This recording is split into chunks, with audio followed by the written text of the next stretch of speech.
Hello, friends. Today's recap is a scandalous romance that turns into pure emotional chaos. A powerful, scissors-year-old manager lives a polished life on the surface, but one reckless decision cracks everything wide open. A much younger boy slips into her routine, and what starts as a thrilling secret quickly becomes a dangerous addiction. The age gap isn't the only problem. Every lie multiplies, every stolen moment leaves evidence, and the pressure builds from both sides. Her husband begins to notice, coworkers whisper, and the boy's feelings grow sharper and harder to control. Soon, it isn't about love at all. It's about power, fear, and the cost of one choice. If you think this will stay romantic, you're wrong. Each scene twists the knife deeper, right up to a turning point that can destroy everyone. Keep watching, because the fallout hits fast, and the final twist will leave you speechless. Let's start, friends. The events of the series begin with Sophie preparing for her first day of work as a manager at a publishing house. Upon her arrival, Sophie meets the CEO, Ronnie, and organizes a meeting with the staff to welcome them. However, the temporary technical employee, named Max, arrives late for the meeting, disrupting the entire office due to his tardiness. Sophie heads to her office, hears an annoying noise coming from the wall, and discovers it's Max causing the disturbance. She asks him to work outside business hours so that the staff can work peacefully. Later, she holds another meeting with Friedrich, the literary director, and Denise, the public relations manager. Sophie returns home and talks to her husband, Johann, about her first day at the publishing house, explaining that the company needs effort and time to modernize, as they are still using manual systems instead of electronic ones. At bedtime, Sophie goes to the bathroom and watches an exciting movie to relieve her stress.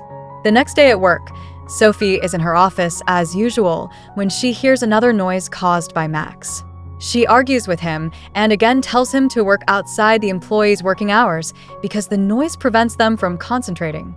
Sophie stays late at the publishing house after the staff has left and decides to watch erotic movies because she feels anxious. Max appears to have seen her watching these movies and takes photos of her without her noticing. The next day, Max waits for Sophie outside her office and tells her he knows what she does alone and has documented everything. Max mocks Sophie's actions as she tries to find information about him. She discovers he is a poor young man and decides to use his poverty to her advantage by offering him money in exchange for deleting the photos from his phone. Max takes advantage of the situation and asks her to invite him to lunch with her. Sophie fulfills Max's request and agrees to have lunch with him. During lunch, Max asks Sophie why she watches erotic movies, but Sophie's friend interrupts them. Max assures Sophie that he has deleted the photos from his phone, but she remains suspicious. She takes his phone with her and, back at work, feels euphoric at having bested Max. Denise and Friedrich argue about inappropriate conversations on their personal accounts, believing someone has hacked them. They turn to Max, the technical employee, to resolve the issue. However, Max needs his phone, which Sophie still has. Sophie realizes that Max planned the entire situation to get his phone back. She is impressed by Max's cleverness as he successfully retrieves his phone. Sophie then goes to the bathroom, applies lipstick, and emerges, handing the lipstick to Max. She tells him that the color of the lipstick represents her the most and asks how she can retrieve it from him. Max doesn't understand Sophie's actions, but keeps the lipstick. The next day, Max sends Sophie an envelope through the secretary, instructing her to yell at someone other than him. He explains that the game stipulates that whoever has the lipstick can make a demand of the other person, who must fulfill it without objection. Sophie starts looking for an employee to yell at, as Max instructed, but finds only the secretary, who leaves the office without permission. However, the secretary reminds Sophie that she had asked to leave early, unaware that this is part of a game between Max and Sophie. Sophie returns to her office and watches Max joyfully. The following morning, Sophie leaves the publishing house angrily but collides with a cyclist.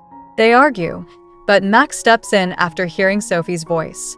He organizes the scattered papers and returns the lipstick to her, indicating it's now her turn to make a demand of him. That night, Sophie and her husband Johann attend a party, but she feels uncomfortable, especially as Johann belittles her in front of his friends. Sophie turns to Max to relieve her stress, initiating her game with him. She messages him, asking him to deliberately create chaos and noise during the next day's meeting at the publishing house. The following day, the employees are surprised when cleaning staff arrive before the meeting ends because Max lied to them, saying Sophie had invited them for coffee as a token of appreciation. Thus, Max fulfills Sophie's request. Max meets Sophie in her office and takes her lipstick as a signal that it's now his turn to make a demand. That evening, Max messages Sophie, asking her to come to work early dressed like a 90s pop singer. Sophie complies, surprising all the staff with her eccentric outfit. Except for Max, Sophie thanks Max for succeeding in his task and returns the lipstick, but Max kisses her on the street out of joy for his success. The next day, Sophie visits her daughter Isabella's school and meets the teacher, who says Isabella excels academically but is introverted and has interests different from her peers. The teacher asks Sophie to address the issue with her daughter. In the days leading up to the book fair, Sophie notices that her room is across from Max's. It's now her turn to make a demand, as she still has the lipstick. She leaves a note on Max's door, asking him to do something that will draw everyone's attention at the book fair. Max turns off all the lights at the event and escapes, fulfilling Sophie's request. He later reappears at the fair, where Sophie congratulates him. She goes to her room and waits for Max, but she hears a noise coming from his room. Looking through the peephole, she sees him standing nervously outside her door. The next day at the press conference, Sophie and Max have lunch with the publishing house staff. Sophie notices Max talking to the secretary and becomes jealous. She whispers in his ear, asking him to make the lunch more exciting, but Max is unsure how to act. He notices the kitchen is empty and decides to lace the desserts with a drug. Max warns Sophie not to eat the candy before carrying out his plan. Everyone eats the desserts greedily. During the press conference, Friedrich and Denise argue, and the entire staff becomes unconscious from the drug, except for Sophie and Max. The next day, Sophie asks Max to go to the pool with her. They enjoy their time together, return to the hotel, and make love for the first time. After the book fair, the staff returns to the publishing house. However, Max doesn't see Sophie and learns she's been working from home for 3 weeks. Feeling distraught, he tries contacting her, but she doesn't respond. Max visits Sophie at her home and confronts her about ignoring him. Sophie admits their relationship was wrong but feels weak in his presence and starts a new relationship with him. Suddenly, Johan arrives home and notices Max's presence. Sophie lies, saying Max came to fix the dishwasher. Max pretends to repair it but gets angry and leaves, deciding not to speak to Sophie again. The next day, Sophie goes to the publishing house, apologizes to Max, and he forgives her. He invites her to his shared home, where they spend the day together. Max reveals that his mother doesn't like him because she sees him as a playboy. The following morning, Sophie returns to work. The secretary notices her growing closeness to Max and warns him that she could report Sophie for abusing her position to get close to younger men. Max ignores her comments and waits for an opportunity to talk to Sophie. She offers him the lipstick in exchange for visiting his mother and spending her birthday with her. Max agrees. Back home, Sophie prepares cookies for her daughter, Isabella, but Johan mocks her, as usual. Sophie retreats to the bathroom and cries alone while Max visits his mother and younger brother. His brother asks if he's engaged, and Max claims he's in a relationship with a beautiful woman, showing him Sophie's picture. Max's mother is shocked to see her son involved with an older, married woman with a child. Meanwhile, Johan surprises Sophie by announcing he wants to move to London and asks her to leave her job. Sophie becomes angry, as he didn't consult her opinion.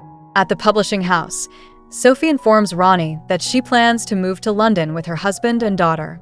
Max overhears this, becomes confused, and confronts Sophie in front of the staff. They step outside to talk, and Sophie angrily tells Max that their relationship is madness, not love. She confesses she regrets meeting him, then throws the lipstick away. Sophie assures Max that nothing is left between them. Max is devastated and returns to work, but suddenly collapses. He wakes up and breaks down in tears. Sophie is also heartbroken and hopes for a miracle to reunite with Max. The next day, Johan suggests they go out with friends to ease the tension between them. As usual, Johan belittles Sophie in front of his friends, claiming her father is insane. This time, Sophie stands up to him, replying sharply in front of everyone. She storms into the publishing house, dressed in a bathrobe, and interrupts a meeting where a woman tears up her work contract due to Sophie's actions. Sophie leaves the meeting, and Max follows her.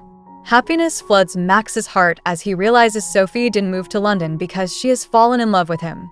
She defied her husband, Johann, and societal norms, rejecting traditions that oppose a relationship between an older woman and a young man still trying to find his way in life.